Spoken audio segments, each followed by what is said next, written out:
چلے اسی تنخواہ میں سے جب بندہ بڑے بیٹے کی شادی کر کے بہو بیاہ کے لے آئے تو پھر بھی کام چلتا ہے، اور جب اس بیٹے کو اللہ بچے عطا کر دے تو اسی گھر میں، اسی آنگن میں، اسی چھت کے نیچے کام چلتا ہے۔ تو پھر تو مان جانا کہ چلانے والا تو نہیں، چلانے والا کوئی اور ہے۔ پھر تو مان جا کے چلانے والا کوئی تو اس وقت جب تنخواہ تیری لگی تھی تو کہتا تھا ابا ابھی میری شادی نہ کر، میں بیوی کو کیسے کھلاؤں گا؟ تو وہی شخص ہے جس کی چھت کے نیچے پھر 1.5 درجن پوتے بھی پل رہے اور گزارا ان کا بھی ہو رہا ہے۔ تو رزق کا ذمہ کس کا ہے؟ اللہ کا ذمہ۔ اب ہمیں پتہ ہے پہلی بات تو پریشانی اس لیے اتار دینی چاہیے کہ ذمہ ہمارا ہے ہی نہیں۔ اب دوسری بات یہ کہ ذمہ داری کس کی ہے؟ اللہ حکیم بھی ہے اور علیم بھی ہے، حکیم بھی ہے اور جانتا بھی ہے، اور اسے پتا بھی ہے کہ دینا کس طرح ہے۔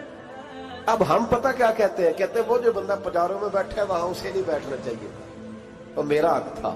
تجھے زیادہ پتا ہے کہ اللہ کو؟ بول کے بتانا کس کو پتا زیادہ ہے؟ کیوں جی؟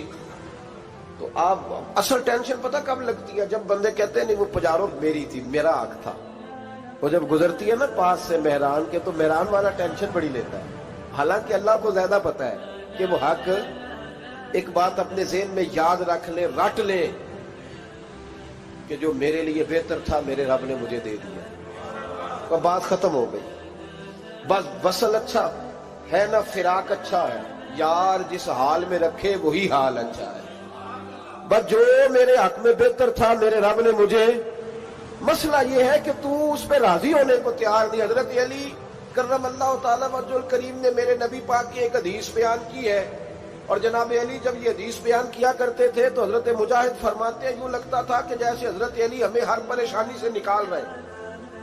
مولا علی شیر خدا رضی اللہ تعالیٰ عنہ فرماتے ہیں کہ مجھے میرے نبی پاک صلی اللہ علیہ وسلم نے ایک طریقہ دیا تھا ٹینشن فری ہونے کا۔ آپ فرماتے ہیں مجھے تو بڑا راس آیا ہے، تم بھی اگر کر لو گے تو تمہیں بھی فائدہ دے گا۔ کہا وہ کیا؟ حضرت علی کہنے لگے محبوب علیہ السلام نے فرمایا تھا لوگوں تم اللہ کے دیوں میں تھوڑے رزق پہ راضی ہو جاؤ، وہ تمہاری تھوڑی عبادت سے تم سے راضی ہو جایا کرو گا۔ بس تم 2 نفل بھی پڑھو گے تو اللہ راضی ہو جائے گا، تم 1 رکوع بھی سویرے اٹھ کے پڑھو گے تو وہ راضی ہو جائے گا، وہ تمہارے 313 درود شریف سے راضی ہو جائے گا، تم اس کے دیوں میں تھوڑے رزق سے راضی ہو جاؤ۔ ٹینشن اس لیے ہوتی ہے کہ ہم راضی نہیں جو اس نے ہمیں دیا ہے۔ وہ حل میں مزید کی جو دوڑ ہے نا، حل میں مزید کی، بے قدرہ کچھ قدر نہ جاتی، کیتی خوب تسلی ہو، دنیا دار پجاری زردے، کتیاں دے گل ٹلی ہو، بک بک روشن اکھیاں تکیو ویک حویلی کلی ہو، تے کوچ نصیر اساں جد کیتی پہ جانی تھر تھلی ہو۔ تو یاد رکھیں یہ جو ہے نا مصیبت کے مال آ کیوں نہیں رہا، وہ سامنے والا پلاٹ میرے گھر کے سامنے ہے گھر کے سامنے، پر رجسٹری میرے نام کیوں نہیں؟ یہ مصیبت سانس نہیں لینے دیتی۔ موٹر سائیکل کھڑی کرتا ہے نا جب آ کے دکان سے روٹی کھانے آتا ہے، دفتر سے گھر آتا ہے، کاروبار سے آتا ہے، تو جہاں موٹر سائیکل کھڑی کرتا ہے وہ ٹینشن بڑی ہے کہ کبھی میری ہو جائے نا یہ والی جگہ تو میں یہاں بھی بورڈ لگاؤں اپنے نام۔ اس نے مالی پریشانی پیدا کی۔ تو جس حال میں ہے، کیونکہ تو نے اپنا یہ حال خود نہیں بنایا، جس نے بنایا ہے وہ بڑا بہتر جانتا تھا کہ تو اسی حال میں اسے اچھا لگتا ہے۔ تو اسے اسی حال میں، ایک بزرگ تھے تو ان کی طبیعت بڑی علیل ہو گئی، بیمار ہو گئے، تو اللہ نے آزمائش دی تو کیڑے پڑ گئے وجود میں۔ ایک کیڑا یہاں سے کھا رہا تھا، اللہ والے بڑے راضی رہتے ہیں اس کی رضا پہ، تو کیڑا یہاں کھا رہا تھا تو نیچے گر گیا، تو بابا جی نے اٹھا کے پھر وہاں رکھ لیا۔ کہنے لگے جب اس نے تیری ڈیوٹی مجھے کھانے کی لگائی ہے تو میں اس بات پہ راضی ہوں، تو نیچے کیوں گرتا ہے؟ بٹ ٹھیک ہے کھا، جب اس نے تجھے ڈیوٹی جو تیری لگائی۔ سالبہ بن عبد الرحمن ایک صحابی تھے، سالبہ غالباً نبی پاک صلی اللہ علیہ وسلم کی خدمت میں آئے، کہنے لگے یا رسول اللہ صلی اللہ علیہ وسلم غربت بڑی ہے، میرے لیے دعا کریں اللہ زیادہ مال دے۔ تو محبوب صلی اللہ علیہ وسلم نے فرمایا تو جس حال میں اچھا ہے وہ تیرے لیے بہتر ہے، اس میں تو ہے وہی حال تیرے لیے۔ مشکل ہے نا یہ جواب سننا۔ کہتے پیر صاحب فلاں جگہ سے تویز آیا، وہاں تو وارے نے آرے ہو گئے، تو آپ کے ہاں؟ تو میں کہتا ہوں یہ تویز دینے والا اگر تویز دے کے امیر بناتا ہے تو پہلے خود کیوں نہیں بنتا؟ یہ خود تو 150 کا تویز بیچ رہا ہے، اپنی بیچارے کی حالت یہ ہے. اگر اتنا ہی تویز اس کا چلتا ہوتا تو پہلے 5 جو پجارو اس کے دروازے پہ کھڑی ہوتی. عجیب چکر ہے اور عجیب جگہ لوگ الجھ گئے، سمجھتے ہی نہیں بات کو. یا رسول اللہ صلی اللہ علیہ وسلم دعا کر دے تو محبوب نے کیا فرمایا؟ فرمایا تو جس حال میں ہے نا وہ حال تیرے لیے بہتر ہے، اسی میں رہ. کہ نہیں حضور دعا کرے. فرمایا سال بعد تو باز آ جا. حضور دعا کرے. فرمایا تو باز آ جا. 2-3 دفعہ کا ضد کی. محبوب نے فرمایا جا پھر اللہ تجھے زیادہ پیسے دے گا. چند بکریاں خریدی، اتنی برکت ہوئی کہ بکریوں کے ریوڑ بن گئے. پھر کچھ بکریاں بیچ کے گائے خرید لی، ان کے بھی ریوڑ ہو گئے. پھر کچھ اونٹنیاں لے لی، ریوڑ ہی ریوڑ. پہلے 5 وقت مسجد میں آتے تھے، اب فجر اور عشاء رہ گئی. پھر مال زیادہ ہوا تو مدینے شہر میں کوئی جگہ ہی نہیں، مدینے سے باہر حویلی خریدی. پھر جمعہ ہی رہ گیا. جمعے کے جمعے آتے زکوٰۃ کا حکم آیا. میرے نبی کریم علیہ السلام نے حضرت ابو ہریرہ کو بھیجا. فرمایا جا اسے کہہ تیری زکوٰۃ بنتی ہے 2.5%. 10 کروڑ روپیہ ہو تو کتنی زکوٰۃ بنتی؟ بھئی 1 کروڑ کی 2.5 لاکھ ہوئی نا، تو 10 کروڑ کی کتنی ہوئی؟ تو بڑی مصیبت ہے جب بینک سے میسج آتا ہے نا کہ 25 لاکھ نکل گیا تیرے اکاؤنٹ سے. بہت بڑی مصیبت، بڑی ٹینشن ہوتی ہے. ایک صاحب میرے پاس آئے، ان کی زمین اچانک مہنگی ہو گئی. اچانک پہلے کچھ 15-16 لاکھ کی ایکڑ زمین تھی، پھر وہ کروڑ کی ہو گئی. تو میرے پاس آئے، کہنے لگے وہ 10 کروڑ روپے بنتے ہیں تو زکوٰۃ. تو میں نے کہا آپ نے کیا کیا؟ زری زمین پہ عشر آتا ہے، اس پہ زکوٰۃ نہیں آتی، تو آپ نے کیا کیا؟ کہنے لگے وہ کچھ سوسائٹی کے رول کے مطابق میں نے فائلیں وغیرہ لے لی ہیں، اب میں نا کبھی موقع آئے گا تو ان کو بیچوں گا. تو میں نے کہا اب تو آپ کا یہ مال ہو گیا بزنس کا، تو اب تو اس پہ زکوٰۃ آئے گی. 10 کروڑ پہ جب 25 لاکھ سنا تو کہنے لگے فوراً دینی پڑتی ہے کہ تھوڑی تھوڑی سے بھی کام چل جاتا ہے. تو میں ان کا چہرہ دیکھنے لگا. میں نے کہا نہیں وہ تو آپ کو پتا ہے. ویسے حضرت عمر فرمایا کرتے تھے بانٹ کے نہ دو، کوشش کرو کسی ایک کو دو، چلو کسی کا تو کچھ بن جائے. تو ایک کو ہی دینی چاہیے. کہنے لگے تو مطلب یہ ایسا ہی حکم ہے؟ میں نے کہا آپ کسی اور سے تحقیق کر لیں. اب یہ بھائی لیتے وقت نہیں تجھے ٹینشن ہوئی کہ 15 لاکھ کا کروڑ ہو گیا تو اس وقت کبھی تو نے کہا کہ یا اللہ، تو یہ کیسی سوچ ہے مسلمان؟ کس طرح کا اس کا؟ ہمارے ہاں جب کسی آدمی پہ حالات خراب ہوتے ہیں نا تو سب سے پہلے وہ اس طرح کرتا ہے کہ جو میں کہیں اللہ کے رستے میں دیتا ہوں پہلے اسے بند کروں. جس رستے تجھے آ رہا تھا پہلے تو نے وہ رستہ بلاک کیا. حضرت اسماء بنت ابی بکر صدیق کہتی ہیں میں حضور کو مسجد کے لیے، ادارے کے لیے، صحابہ صفا کے لیے کچھ دے رہی تھی تو میں نے گننا شروع کیا تو حضور مسکرانے لگے. حضور مسکراتے کیوں ہیں؟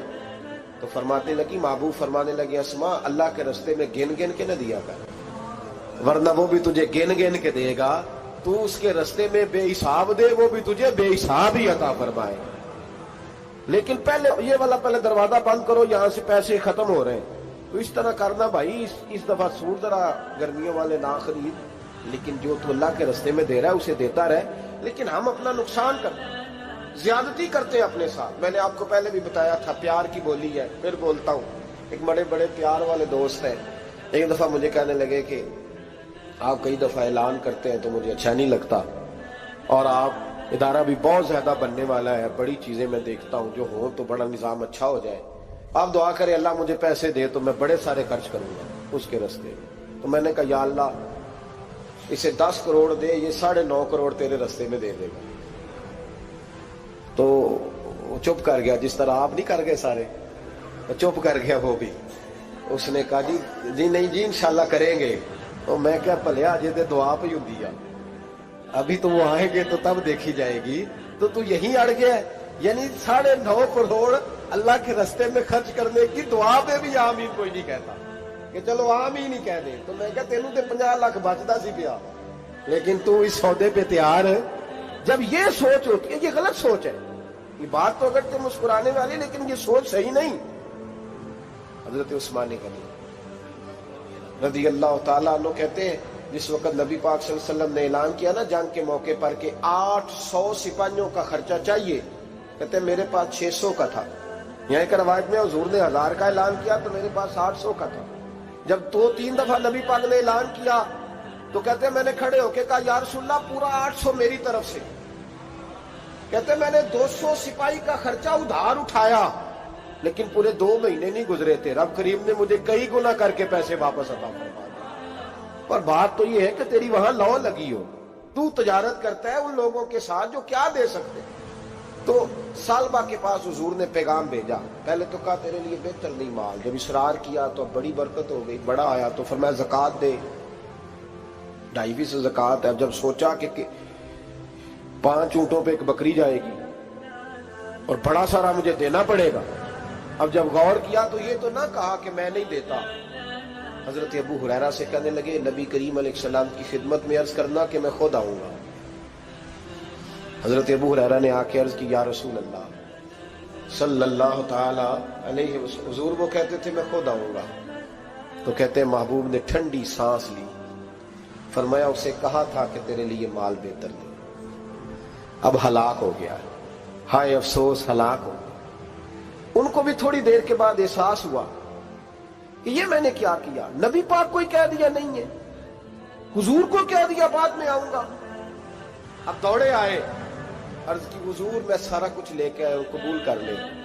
محبوب نے فرمایا گویا بلال حبشی کی خشک کھجور بھی قبول ہے، اور صہیب رومی ایک اٹی بان کی لائے تو وہ بھی قبول ہے، اور عمار بن یاسر اور مصعب بن عمیر اگر 2 دینار دے جائیں اور کوئی پرانا جوڑا کسی سپاہی کے لیے چھوڑ جائے تو وہ بھی قبول ہے، لیکن تو اپنا لاکھوں لے کے چلا جا، تیرا کوئی نہیں قبول، معاف کر دیں۔ فرمایا جا معاف کیا، پر پیسے لے کے نہ آنا۔ اگلے سال پھر آئے، بندے ہوئے ہاتھ ہیں، محبوبہ میں دولت کا کیا کروں گا، آگ لگانی ہے، قبول کر لیں۔ فرمایا تو لے جا، تیرا نہیں قبول، گرا جو ان کی نگاہ سے وہ سنبھل نہیں سکتا۔ حضور نے وصال ظاہری کیا تو جناب صدیق اکبر کے پاس آئے، لاکھوں کا مال، ابو بکر قبول کر لو، تو جناب صدیق اکبر کہنے لگے اس کا کر لو جس کا نبی نے نہیں کیا، چل جا کوئی نہیں چاہیے۔ حضرت عمر کے زمانے میں قحط پڑ گیا، بارشیں نہیں ہوتی، غلہ نہیں ملتا، حالات خراب ہے، مالی طور پہ بحران آ گیا، غربتیں، مجبوریاں، تکلیفیں، آ کے روئے، عمر میرا قبول کر لو، مجھے معافی تو مل گئی تھی نا۔ فرمایا معافی اپنی جگہ پہ، پر جس کا مصطفیٰ نے قبول نہیں کیا۔ بہت سارے لوگوں کو پتہ ہی نہیں کہ ان کا قبول ہی نہیں ہوا، اور وہ الجھے ہوئے، انہیں خبر ہی نہیں کہ اصل بات کیا ہے۔